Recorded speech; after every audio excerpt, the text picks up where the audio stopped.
നമസ്കാരം. അനുഭവം ചാനലിലേക്ക് എല്ലാവർക്കും സ്വാഗതം. ഇന്ന് ഞാൻ പറയാൻ പോകുന്നത് നമ്മുടെ വീടുകളിൽ ഉണ്ടാകേണ്ട പോസിറ്റീവ് എനർജിയാണ്. പോസിറ്റീവ് എനർജി ഉണ്ടായെങ്കിൽ ആ വീട്ടിൽ ദൈവ കടാക്ഷവും ഉണ്ടാകുമെന്നാണ് വിശ്വാസം. ചില വീടുകളിൽ ചെല്ലുമ്പോൾ തന്നെ ഒരു പോസിറ്റീവ് എനർജി ഉണ്ടാകുന്നു. എന്നാൽ ചില വീടുകളിൽ നാം കയറുവാൻ തന്നെ മടിക്കുന്നു. ഒരു വീട്ടിൽ നല്ല ഊർജവും നെഗറ്റീവ് ഊർജവും ഉണ്ടാകുന്നു. നെഗറ്റീവ് ഊർജം പലതരത്തിൽ നമ്മുടെ വീടുകളിൽ വന്നു ചേരുന്നു. ഇവ വീടുകളിൽ നിന്ന് ഒഴിവാക്കേണ്ടത് അത്യാവശ്യമാണ്.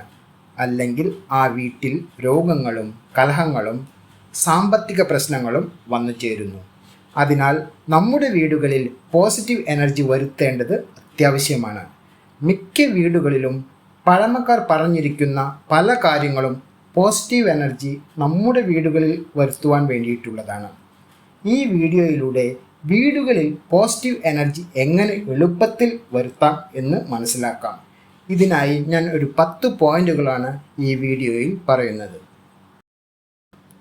ഉമ്മറം. വീടിൻ്റെ പ്രധാന പ്രവേശന വാതിലിൻ്റെ അടുത്തുള്ള സ്ഥലം വൃത്തിയായി സൂക്ഷിക്കണം. ഒരിക്കലും ധാരാളം സാധനങ്ങൾ വെച്ച് വൃത്തിഹീനമാക്കരുത്. എപ്പോഴും വൃത്തിയായി സൂക്ഷിക്കണം എന്ന് പറയുവാൻ കാരണം ലക്ഷ്മി ദേവി ഈ വഴിയാണ് ഗൃഹത്തിൽ പ്രവേശിക്കുന്നത്. നമ്മുടെ വിശ്വാസം അനുസരിച്ച് സമ്പത്തിൻ്റെ ദേവതയായ ലക്ഷ്മി ദേവി നമ്മുടെ മുൻവശത്തെ വാതിലിലൂടെയാണ് ഗൃഹത്തിലേക്ക് പ്രവേശിക്കുന്നത്. ചെരുപ്പ് വീടിനകത്ത് സൂക്ഷിക്കരുത്. അവ പുറത്താണ് വെക്കേണ്ടത്. എന്നാൽ പ്രധാന വാതിലിനടുത്തായി ചെരുപ്പ് വെക്കാതിരിക്കാൻ ശ്രമിക്കണം. ചെരുപ്പ് നെഗറ്റീവ് ഊർജമായി കണക്കാക്കപ്പെടുന്നു. അതിനാലാണ് ഇവ പുറമേ സൂക്ഷിക്കാൻ പറയുന്നത്. പണ്ട് കാലത്ത് കാലുകൾ കഴുകിയതിന് ശേഷം മാത്രമേ വീടിൻ്റെ അകത്തേക്ക് കയറാൻ പാടുള്ളൂ.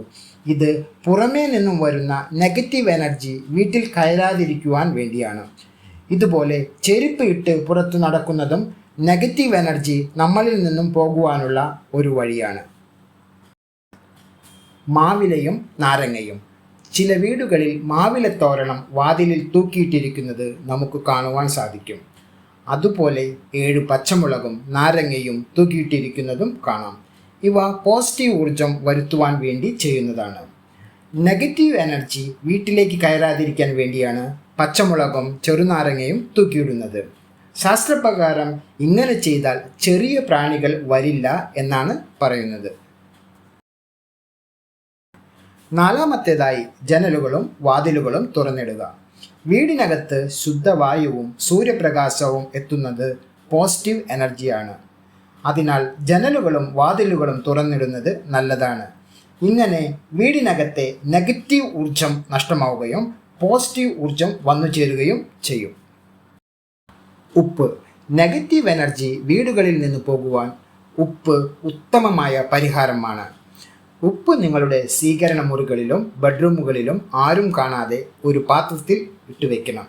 എല്ലാ ശനിയാഴ്ചകളിലും ഇവ വെള്ളത്തിൽ അലിയിച്ച് കളയണം. ഇങ്ങനെ ചെയ്താൽ നെഗറ്റീവ് എനർജി വീട്ടിൽ ഉണ്ടാകില്ല. ജലവും പൂക്കളും ഇതുപോലെ വെക്കുന്നത് നെഗറ്റീവ് എനർജി ഒഴിവാക്കുവാൻ സാധിക്കും.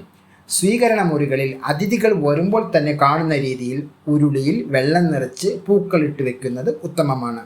ഇങ്ങനെ ചെയ്താൽ നെഗറ്റീവ് എനർജി ഒഴിവാകുന്നു. തെക്കുകിഴക്ക് ദിശയിൽ ഇങ്ങനെ വയ്ക്കുവാൻ പാടുള്ളതല്ല. കാരണം അത് അഗ്നിമൂലയാകുന്നു. അതിൽ മറ്റ് ഏത് ദിശയിലും ഇങ്ങനെ വയ്ക്കാവുന്നതാണ്. ചെറുനാരങ്ങ ഉപയോഗിക്കുന്നത് നെഗറ്റീവ് എനർജി ഒഴിവാക്കുവാൻ ഉത്തമമാണ്. ചെറുനാരങ്ങ വെള്ളത്തിലിട്ട് വെക്കുക. ഈ വെള്ളം കേടാകാതെ നോക്കേണ്ടതാണ്. വെള്ളത്തിന് എന്തെങ്കിലും തരത്തിലുള്ള നിറവ്യത്യാസം വരുമ്പോൾ ആ ജലം മാറ്റേണ്ടതാണ്. ഇങ്ങനെ ചെയ്താൽ വീടുകളിൽ പോസിറ്റീവ് എനർജി ലഭിക്കും. സാമ്പ്രാണി. വീടുകളിൽ സാമ്പ്രാണി കത്തിക്കുന്നത് ആ വീട്ടിൽ പോസിറ്റീവ് എനർജി വരുത്തുന്നതിന് ഉത്തമമാണ്. വെള്ളക്കടുക് ഇതിലിട്ട് കത്തിക്കുന്നത് വളരെ നല്ലതാണ്. വെള്ളക്കടുക് ഭൈരവദേവനെ പ്രീതിപ്പെടുത്തുന്നു. ഏതു തരത്തിലുള്ള നെഗറ്റീവ് എനർജി ഉണ്ടെങ്കിലും ഇങ്ങനെ ചെയ്യുന്നതിനാൽ ഒഴിഞ്ഞു പോകുന്നു. ഇടയ്ക്കിടയ്ക്ക് ചന്ദനത്തിരി നിത്യവും കത്തിക്കുന്നതും ഉത്തമമാണ്. ആനയും ആമയും. സെൻസുയി വിശ്വാസപ്രകാരം ആനയും ആമയും വീടുകളിൽ പോസിറ്റീവ് എനർജി വരുത്തുന്നതാണ്. അതിനാൽ ആന തുമ്പിക്കൈ ഉയർത്തിയ രൂപം വയ്ക്കുന്നത് ഉത്തമമാണ്. ഇതുപോലെ തന്നെ ആമയുടെ ശില്പം വയ്ക്കുന്നതും വളരെ ഉത്തമമാണ്. അടുത്തതായി ആവശ്യമില്ലാത്ത വസ്തുക്കൾ. ആവശ്യമില്ലാത്ത വസ്തുക്കളും വേസ്റ്റുകളും കൂട്ടിവെക്കരുത്. നാം ഉപയോഗിക്കുന്ന വസ്തുക്കൾ മാത്രം മുറികളിൽ ഉപയോഗിക്കുക. ആവശ്യമില്ലാത്ത വസ്തുക്കൾ ഒഴിവാക്കുമ്പോൾ പോസിറ്റീവ് എനർജി വന്നു ചേരുന്നു എന്ന് വാസ്തുപ്രകാരം പറയുന്നു. ഈ 10 പോയിന്റും നിങ്ങൾ കേട്ടുവല്ലോ.